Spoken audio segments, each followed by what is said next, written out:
Fala pessoal, bom dia, tudo bem com vocês? Nesse vídeo eu quero falar com vocês sobre avaliação de riscos. Então a NR1, após a identificação dos perigos e descrição dos perigos, ela fala que a empresa deve avaliar os riscos ocupacionais gerados pelos perigos. Então, o primeiro passo a gente precisa saber o que é uma avaliação de risco. Então, a definição simples de avaliação de risco é o seguinte: é o processo de analisar os perigos presentes no ambiente de trabalho e identificar o nível de risco. E para avaliar os riscos, a gente precisa definir severidade e probabilidade. Então, o que é a severidade? É a lesão, consequência ou agravo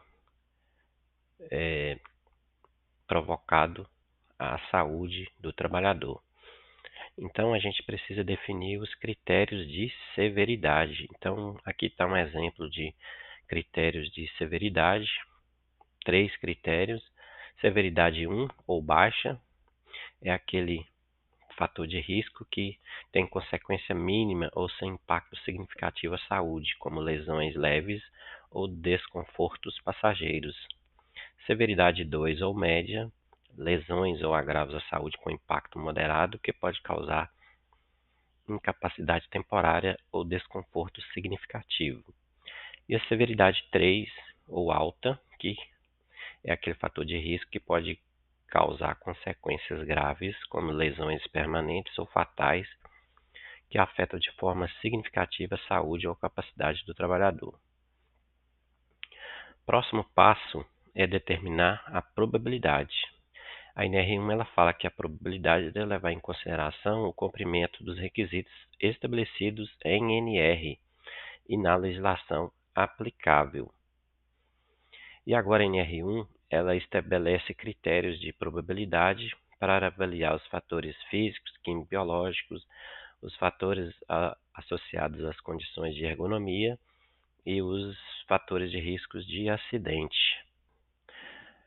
Para a avaliação dos riscos físico-químico-biológicos, o que a NR1 ela diz?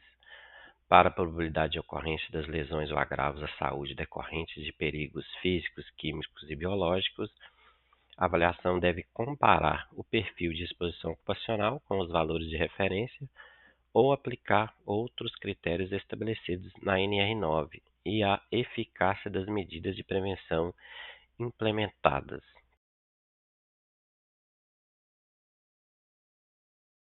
Então, com base nisso, você pode determinar 3 critérios de probabilidade. Probabilidade 1, que é baixa, 2, média e 3, alta. O que vai ser probabilidade 1 ou baixa? O perfil de exposição ocupacional abaixo dos valores de referência estabelecidos. Ou pode ser também as medidas de prevenção eficazes e mantidos adequadamente. Probabilidade média, o perfil de exposição ocupacional próximo a valores de referência, podendo atingir limites em determinadas situações. E medidas de prevenção parcialmente eficazes ou necessitando de ajustes, podendo haver variações na exposição. E uma probabilidade alta, perfil de exposição ocupacional acima dos valores de referência ou sem medições suficientes para comprovar a adequação, ou medidas de prevenção inexistentes, ineficazes ou mal implementadas. Para fatores relacionados à ergonomia, a NR1 diz que precisa ser considerado as exigências das atividades de trabalho e a eficácia das medidas de prevenção implementadas. Então, com base nisso, você cria uma tabela de probabilidade para avaliar os fatores relacionados à ergonomia. Aqui está um exemplo de 3 índices de probabilidade: probabilidade 1, 2 e 3. Probabilidade 1 ou baixa, exigência de atividades compatíveis com as capacidades dos trabalhadores, sem sobrecarga física ou mental significativa. e as medidas de prevenção eficazes implementadas adequadamente. Índice 2. Exigências da atividade podem gerar sobrecarga moderada, com possibilidade de desconforto físico ou estresse ocasional, e medidas de prevenção parcialmente eficazes ou necessitando de ajustes com ações corretivas em andamento. E probabilidade alta, exigência da atividade resulta em sobrecarga excessiva, posturas inadequadas, esforço repetitivo ou alto nível de estresse. E as medidas de prevenção inexistem ou são eficazes ou mal implementadas, sem suporte ergonômico ou psicossocial adequado. Para avaliação dos riscos de acidentes, a NR1 ela estabelece que para a probabilidade de ocorrência das lesões ou agravos à saúde decorrentes de acidentes, a avaliação de risco deve considerar a exposição do trabalhador ao perigo e a eficácia das medidas de prevenção implementadas. Então, da mesma forma, você cria uma tabela de probabilidade para os riscos de acidentes. Então, probabilidade 1 é o cumprimento total das NRs com medidas eficazes e mínima exposição ao perigo. Probabilidade 2, cumprimento parcial das NRs com alguma exposição ao perigo e medidas moderadas. Probabilidade 3, falta de cumprimento das NRs com alta exposição ao perigo e medidas ineficazes. E agora vamos a um exemplo prático. Então, para avaliar o risco, a gente pode utilizar uma matriz de risco. Então, a matriz de risco é fortemente aplicável ao processo de avaliação de risco.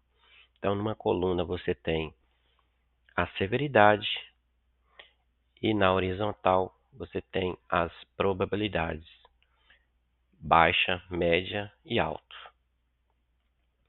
Então, considerando esta máquina, avaliando o risco de acidente, então o perigo é a lâmina da serra-fita exposta à fonte, a máquina está sem proteção.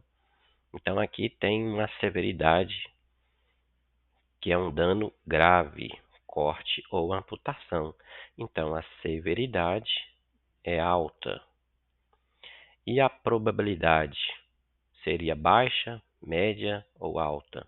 Nesse caso, a probabilidade é alta, porque a máquina não cumpre os requisitos da NR12, ela não tem algumas proteções obrigatórias, como o dispositivo empurrador e o limitador de fatias. Então, não cumpre o requisito da NR12, então a probabilidade é alta.